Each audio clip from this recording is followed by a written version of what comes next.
हे दुर्गा माता, आपसे हाथ जोड़कर निवेदन है कि आपके इस वीडियो को जो भी लाइक और चैनल को सब्सक्राइब करे उसके जीवन में कभी दुख दर्द मत आने देना। दोस्तों, हमारे हिंदू धर्म में देवी माता रानी के अनेक स्वरूप कहे गए हैं, जिसमें वृक्षों को भीमा देवी के स्वरूप कहा जाता है।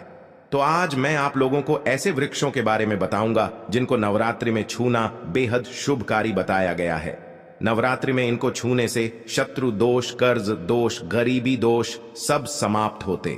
नवरात्रि के पावन पर्व चल रहे हैं। नवरात्रि के पावन पर्व में कुछ ऐसे वृक्ष है जो कि देव वृक्ष कहे गए, देवी वृक्ष कहे गए हैं। ये देवी के स्वरूप होते हैं, माता काली के स्वरूप होते हैं। और हमारे धर्म में पेड़ पौधे को देवी देवता मान करके हम इनकी पूजा करते हैं, और हमें पूजा भी जरूर करनी चाहिए। साइंस भी कहता है पेड़ पौधे मनुष्यों को फ्री में प्राण वायु प्रदान करते हैं, और पेड़ पौधे हमें ऑक्सीजन देते हैं, और हमारे जो कार्बन डाइऑक्साइड होता है उसे ग्रहण करके सभी प्रकार के जितने भी नकारात्मक चीज होते हैं उसे अपने अंदर में स्वयं सोख लेता है और हमें ताज प्रदान करते हैं। तो पेड़ पौधे स्वयं तेज धूप में तपता है, लेकिन मनुष्य को शीतल छाया प्रदान करता है। तो नवरात्रि के समय में कुछ ऐसे पेड़ पौधे हमारे धर्मशास्त्र में कहे गए हैं जिनको छूने मात्र से व्यक्ति के बंद किस्मत के ताले खुल जाते हैं, व्यक्ति का सौभाग्य चमक जाता है। हमारे शास्त्रों में पेड़ पौधों को बहुत ही गुणकारी कहा जाता है, क्योंकि इनमें साक्षात देवता होते हैं।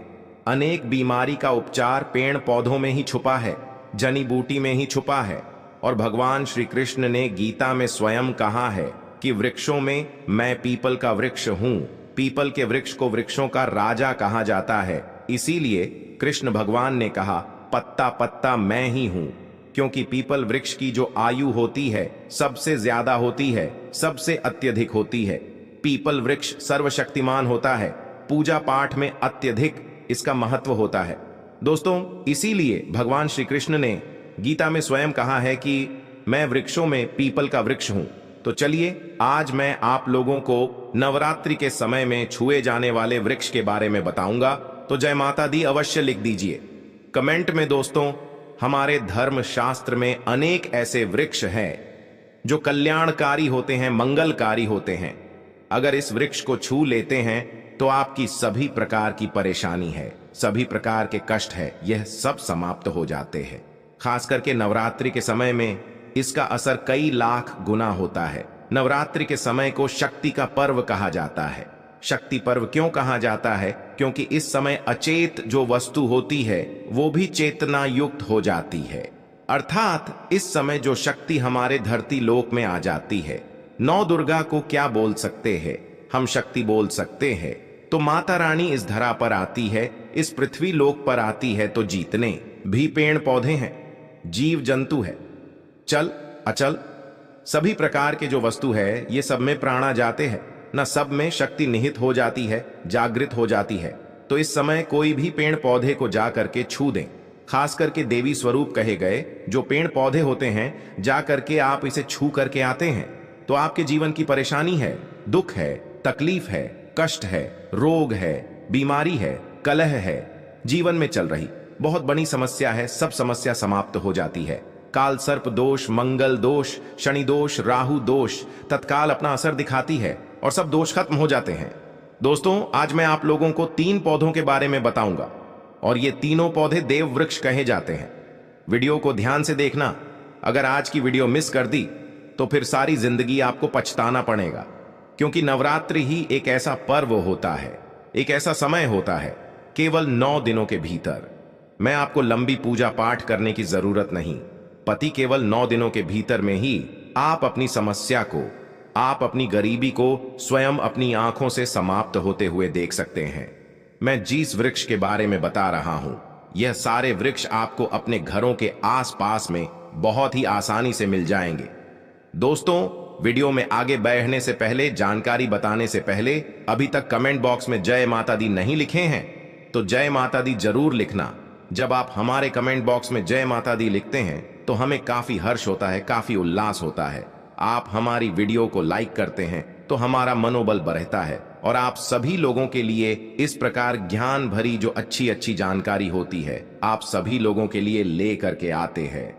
तो अगर आप इस प्रकार की जानकारी में इंटरेस्ट रखते हैं, इस चैनल को अगर सपोर्ट करना चाहते हैं, तो आप हमारे चैनल को सब्सक्राइब कर हमारा सपोर्ट जरूर करें। दोस्तों, मेरे जो उपाय होते हैं आप लोगों को मैं सरल से सरल आसान उपाय बताता हूं, जो भी हमारे गुरुदेव ने हमें सिखाया है।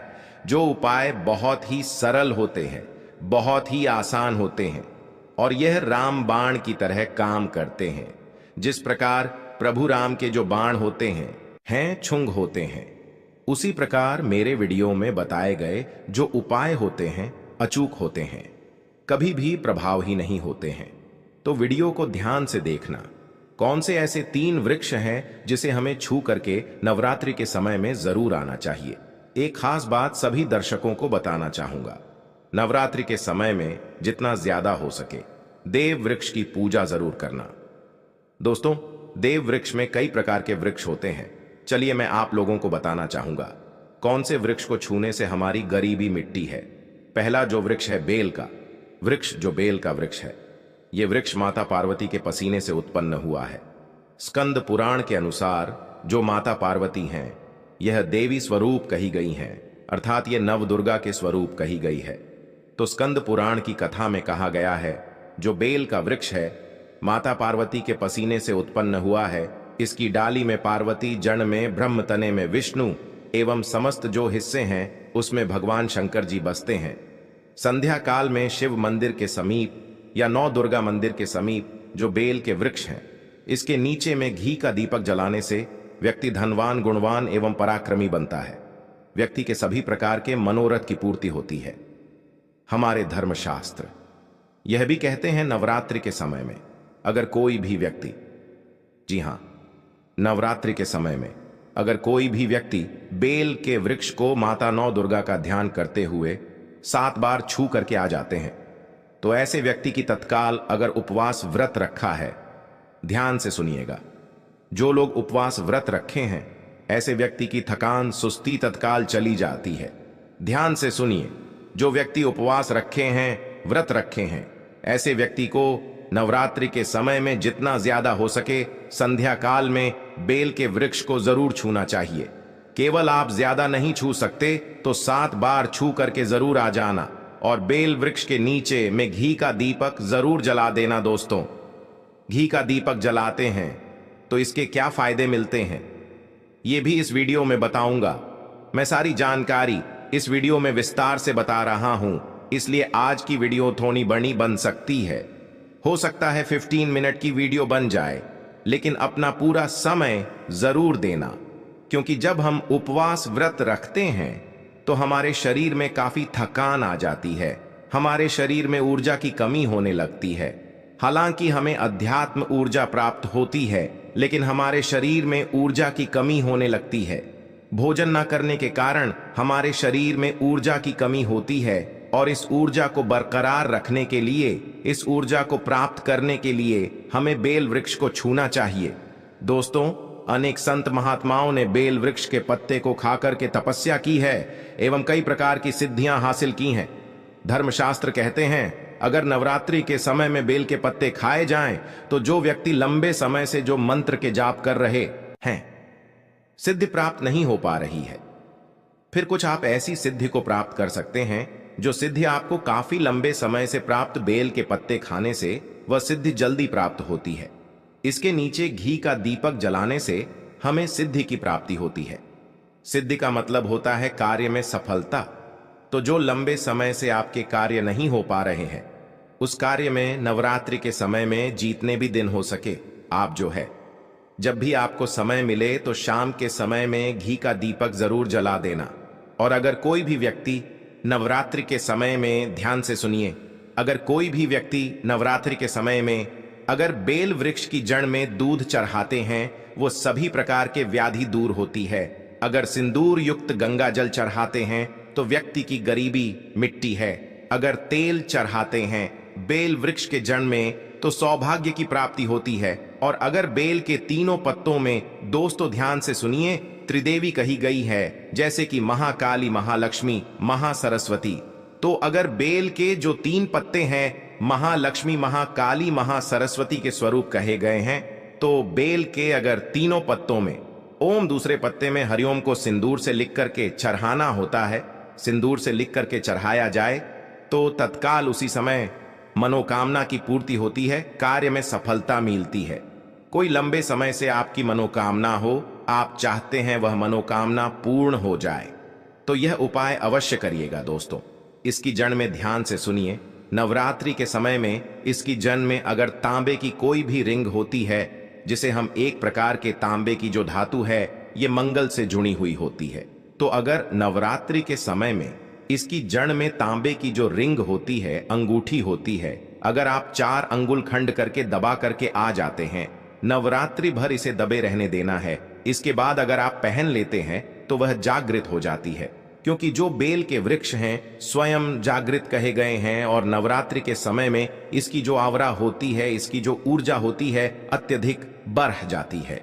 फिर अगर आप इस प्रकार की अंगूठी को पहनते हैं तो कभी भी आपको रक्त संबंधी समस्या नहीं आती, क्षणिका दोष नहीं सताता, राहु की पीड़ा नहीं सताती और 9 दुर्गा की कृपा से सदैव आप सुरक्षित रहते हैं। ऐसे व्यक्ति की कभी भी अकाल मृत्यु नहीं होती। दोस्तों, मैं दूसरे पौधे के बारे में जो बता रहा हूं वह पौधा भी जान लीजिए। मैं जो दूसरे पौधे के बारे में बता रहा हूं यह शमी का वृक्ष है। शमी के वृक्ष को जगदम्बा के स्वरूप कहा गया है। जो शमी के वृक्ष हैं यह स्वयं जगदम्बा के स्वरूप है। इस पर स्वयं मां जगदम्बा स्वयं साक्षात विराजमान रहती है और कोई भी व्यक्ति अगर संध्या काल में नवरात्रि के समय में इसके नीचे में धूप दीप जलाता है, धुआं दिखाता है, तो उनकी सभी प्रकार की परेशानी दूर होती है।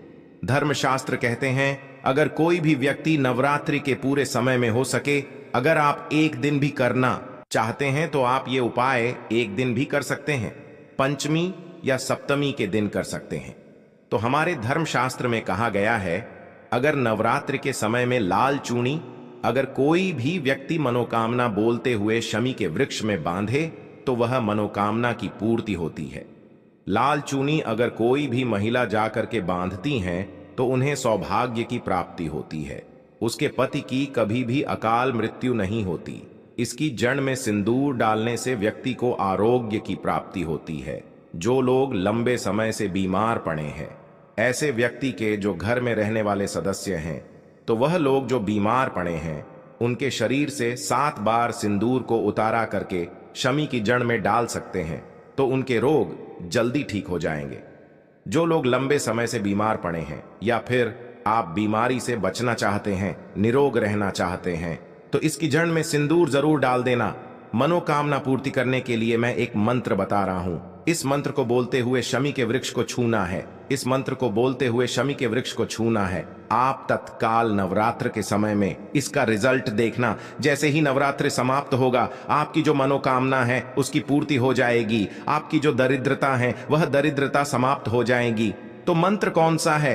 तो आपको बोलना है मम्मन और थे पूरे मम दरिद्र नाश। ये मंत्र आपको बोलना है। ये मंत्र बोलते शमी के वृक्ष को छूना है। सभी प्रकार के आपके मनोरथ की पूर्ति होगी। आपकी जो दरिद्रता है, दरिद्रता समाप्त हो जाएगी। 2 मंत्र हो जाएंगी या आपको छूते हुए बोलना है। आप चाहते हो तो नवरात्रि के समय में मौली धागे भी शमी के वृक्ष पर बांध सकते हो। अधिकतर लोग मौली धागे बांधते हैं। मौली धागे बांधने से माता रानी आपसे बन जाती है। दोस्तों, कहने का मतलब है कि माता रानी आजीवन आपका साथ देती है, आपके हर कदम में मार्गदर्शन करती है। इसकी जड़ की मिट्टी ला करके ध्यान से सुनिए। नवरात्रि के समय में अगर आप जो है 9 दुर्गा के उपवास नहीं कर पा रहे हैं, व्रत नहीं कर पा रहे हैं किसी कारणवश, तो केवल इसकी जड़ की मिट्टी ला करके नवरात्रि के समय में स्नान करने से व्यक्ति का भाग्य उदय हो जाता है, व्यक्ति का भाग्य चमक जाता है, व्यक्ति की जो फूटी किस्मत होती है वह भी चमक जाती है। आप में से अधिकतर लोग बोलते हैं ना कि हमसे लक्ष्मी नाराज हो चुकी है, लक्ष्मी हमारे घर में आना ही बंद कर चुकी है। तो आप चाहते हैं कि लक्ष्मी की कृपा प्राप्त हो जाए, तो नित्य नवरात्रि के समय में इसकी मिट्टी को ला करके नवरात्रि के समय में स्नान करना शुरू कर दीजिए। नहाने वाले पानी में डाल करके स्नान करना शुरू कर दीजिए। आपके शरीर से दोष दूर हो जाएंगे। आपके शरीर से किसी भी प्रकार की पीड़ा है, सकारात्मक शक्ति आपके शरीर में प्रवेश कर गई है, वह भी समाप्त हो जाएगी। दोस्तों, तीसरे क्रम में मैं जिस वृक्ष के बारे में बता रहा हूं, मित्रों, इस वृक्ष को देव वृक्ष भी कहा जाता है। जो तीसरा वृक्ष है वह है पारिजात का वृक्ष। पारिजात का वृक्ष समुद्र मंथन से उत्पन्न हुआ था और यह देवराज इंद्र के नंदन वन में स्थापित किया गया था। पारिजात वृक्ष भगवान कृष्ण ने मानव जन कल्याण के लिए धरती लोक पर लाए थे।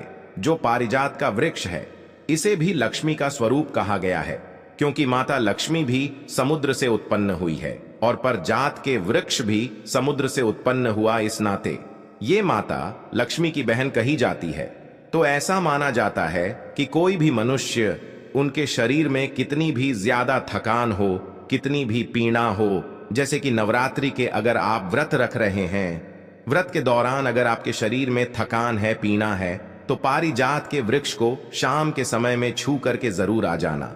आप चाहते हो तो नवरात्रि के किसी भी टाइम में आपको टाइम मिले, उस समय में जा करके इसके वृक्ष को छू सकते हैं। इसके वृक्ष को छूते ही तत्काल शरीर से पीना है, जो थकान है, सुस्ती है, कमजोरी है, वह समाप्त हो जाती है। इस वृक्ष के नीचे में अगर नवरात्रि के समय में घी का दीपक जलाया जाए, चुटकी भर सिंदूर अगर इसकी जड़ में डाला जाए, तो सभी प्रकार की मनोकामना की पूर्ति होती है। लेकिन आपको प्रार्थना जरूर करनी है कि हे पारिजात वृक्ष, आप देवी स्वरूप कहे जाती हैं, आप हमारी सभी प्रकार की पीड़ा को दूर करें।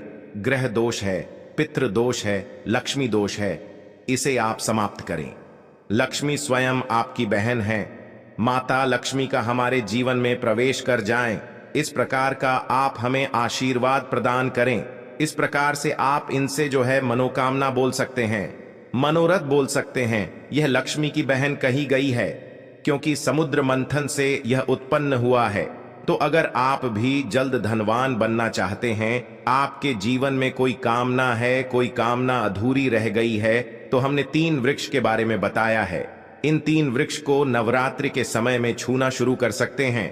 और अगर कोई व्यक्ति यह तीनों वृक्ष को छू लेते हैं, ध्यान से सुनिए, अगर तीनों वृक्ष को छू लेते हैं तो ऐसे व्यक्ति के कार्य सफल होने से, ऐसे व्यक्ति की मनोकामना पूर्ण होने से दुनिया की कोई भी शक्ति नहीं रोक पाएंगे।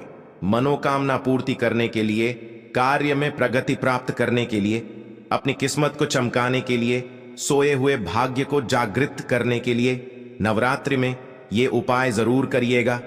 दोस्तों, यह उपाय सोने पर सुहागा होगा या आपकी जिंदगी को संवार देंगे, आपकी जिंदगी में चल रही परेशानी को दूर कर देंगे। तो यह जानकारी कैसी लगी हमें कमेंट सेक्शन में जरूर बताना और इस जानकारी को अपने तक सीमित मत रखना। इस जानकारी को आगे जरूर शेयर करना, क्योंकि ज्ञान बांटने से ज्ञान बढ़ता है। हो सकता है आप इस वीडियो को शेयर आगे करेंगे तो कोई व्यक्ति नवरात्रि के समय में थकान महसूस करते हैं, पीड़ा महसूस करते हैं, नवरात्रि के समय उनको होती है किसी भी प्रकार के कष्ट होते हैं, तो इन वृक्षों को छू करके सारे कष्टों से छुटकारा पा सकते हैं। तो समाज कल्याण हेतु इस वीडियो को आगे जरूर शेयर करना। कमेंट बॉक्स में अभी तक जय माता दी नहीं लिखा है तो जय माता दी लिख दीजिए। आज की जानकारी यहीं पर समाप्त करता हूं। ओम नमः शिवाय। जय माता दी। हर हर गंगे।